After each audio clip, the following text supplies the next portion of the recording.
4, 5, 6, 7, 8. 8. You're welcome. So if this belongs to you, suppose you could say that. Anyway, so this submarine. All right, folks. My name is Matt, and I'm going to be teaching you about the submarine today. This is not a model or a recreation. This is the real thing. It is a genuine German U-boat.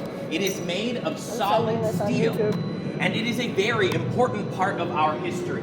This is the actual U-505 that stalked the waters of the Atlantic Ocean before it was forced to surface and was captured on June 4th of 1944 by Captain Daniel Gallery and his hunter-killer task group 22.3. This submarine was completed in Hamburg, Germany in 1940, and it was commissioned on August 26th of 1941 into the second flotilla of the Kriegsmarine. The U-505 is 252 feet long. It's 31 feet tall at its tallest point up on the conning tower, 22 feet wide at its widest point here outside, and 15 feet wide at its widest point inside. It currently weighs 693 tons, but at wartime, full of crew and supplies, it weighed over 1,100 tons. U-boats like this one had one job to do during World War II, and that was to stop Allied convoys, to seek them out and destroy them.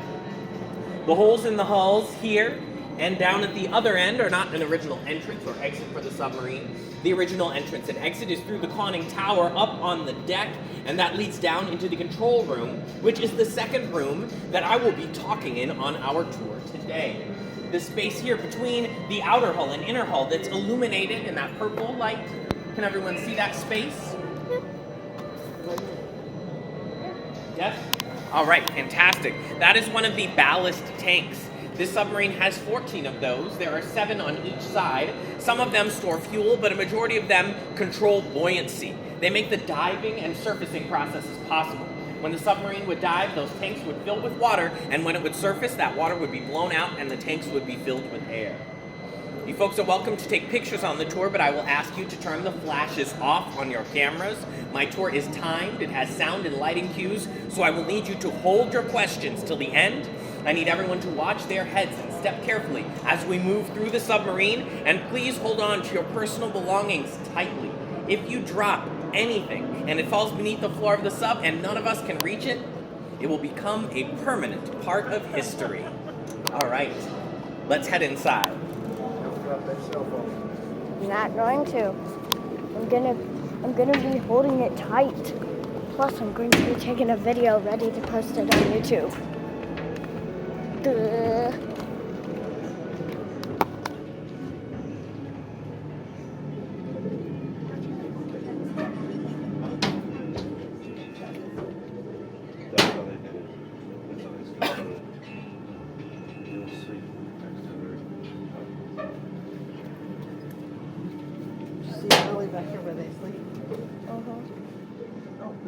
Come on all the way in for me so that we can get started here in this room.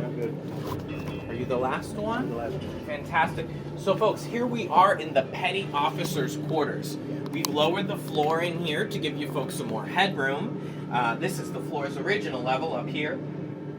We've also taken bunks out of this space. There would have been bunks like these all along this side of the petty officers' quarters, right where I'm standing. Let's see.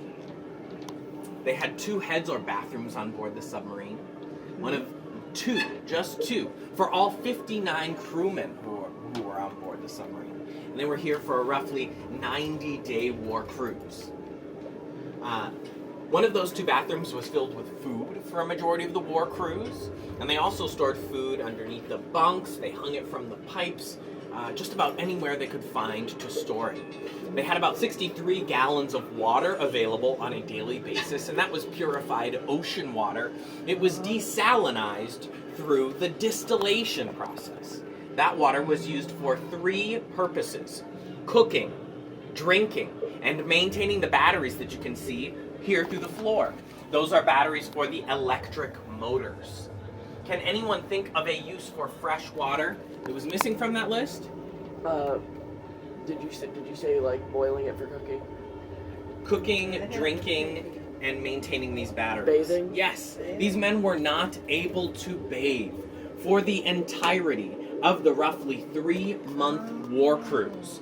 And typically it was 95 degrees here in the petty officers' quarters, and this was the coolest room on the submarine. 120 degrees in the diesel engine room for the back. All of these U-boats were very hot, sweaty, smelly places, and this earned them the name Schweineboot from the Germans, or pig boats. The petty officers that slept in this room did not have to share their bunks. However, the enlisted men, they did have to share their bunks, and they slept with the torpedoes in the aft and forward torpedo rooms. Take a look in there, guys. The process of sharing those bunks, that is known as hot bunking or hot racking. This means that when one man is waking up to begin his day of work and getting out of bed, the next man would be finishing up his day of work and he would need somewhere to sleep. He would have to hop into that same hot, sweaty, smelly, and lice-infested bed that had just been vacated moments before. Now, aside from sleeping, when these men had downtime, they might play chess, cards, dice, maybe read a book, and listen to music. What we're hearing now is French dancehall music, and this was a favorite of the crew. It was also contraband. Nazi Germany had outlawed French culture at the time. This is a recording from one of 87 records that were recovered from this U-boat. If you video it, Now, I've mentioned using up all your power. some pleasantries, but this was no pleasure cruise. This was a war cruise. These U-boats had the deadly job of stopping vital war supplies from reaching Great Britain by destroying the merchant ships that carried them.